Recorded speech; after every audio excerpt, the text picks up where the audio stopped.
ధర ఇవ్వాలనేటువంటి సిఫారసును అమలు చేయకుండా ఇవాళ కేంద్ర ప్రభుత్వం ఇవాళ రైతులు న్యాయమైనటువంటి కోరికలు వాళ్ళు సాధించుకున్నటువంటి గతంలోనే హామీ ఇచ్చిన కేంద్ర నరేంద్ర మోడీ ప్రభుత్వం వాటిని అమలు చేయకుండా కాలయాపన చేస్తుంటే తిరిగి రైతాంగ ఉద్యమం నడుస్తూ ఉంటే దాని మీద ఇవాళ దమనకాండ కొనసాగిస్తూ ఉంది. దీన్ని సిపిఎం పార్టీ తీవ్రంగా వ్యతిరేకిస్తూ ఉంది. రైతాంగం అందరం కూడా తెలంగాణ వ్యాప్తంగా ఉన్నటువంటి మన ప్రాంత రైతాంగం కూడా ఈ ఢిల్లీ ఉద్యమాన్ని మద్దతుగా ఉండాల్సిన అవసరం ఉంది. ఇవాళ యావత్తు దేశ వ్యవసాయ రంగాన్ని కాపాడటం కోసం ఇవాళ జరుగుతున్నటువంటి ఉద్యమం ఢిల్లీ రైతాంగ ఉద్యమం. కాబట్టి ఇవాళ నరేంద్ర మోడీ బీజేపీ ప్రభుత్వం గద్దె దించడంలో రైతాంగం కీలక పాత్ర పోషించాలి. ఢిల్లీలో జరుగుతున్న రైతు ఉద్యమానికి అందరం కూడా కలిసికట్టుగా అండదండగా ఇవ్వాల్సిన అవసరం ఉంది.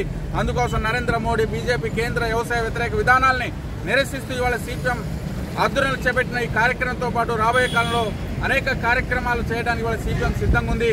యావత్తు రైతాంగం తెలంగాణ సమాజం అంతా కూడా ఈ ఉద్యమాన్ని బలపరచాల్సినటువంటి అవసరం ఉందని ఈ సందర్భంగా తెలియజేస్తాం.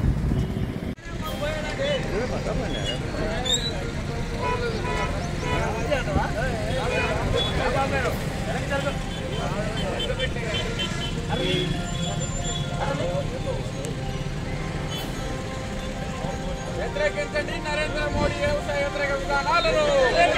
వ్యతిరేకించండి నరేంద్ర మోడీ కేంద్ర ప్రభుత్వ వ్యవసాయ వ్యతిరేక విధానాలను.